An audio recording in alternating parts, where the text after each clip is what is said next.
Did you know there might still be bodies buried in unmarked graves near the shores of Wascana Lake?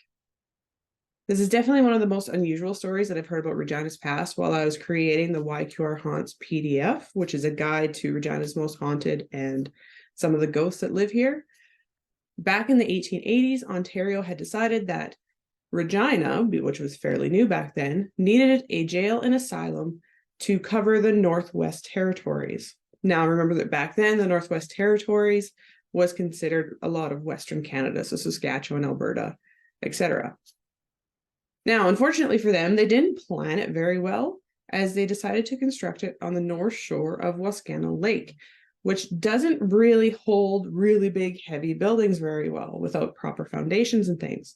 So right away, they started noticing cracks in the foundation, basements, walls. It became so bad that by the 1920s, the building had been demolished and the prisoners had been moved elsewhere. Now, that didn't stop them from doing some hangings at the jail. The only thing that no one really knows is, where did the bodies go?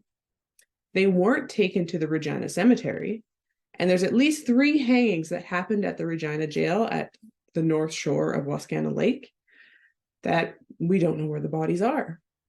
So some have speculated that there are actually unmarked graves in the park north of Wascana Lake, and we don't know where they are, but we have an idea of who they might be.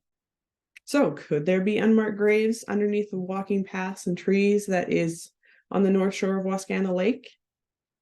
If you want to learn more about the haunted buildings in Regina and some of their stories, then drop me a comment below with a ghost emoji, and I will send you a link to the download page for the YQR Haunts PDF.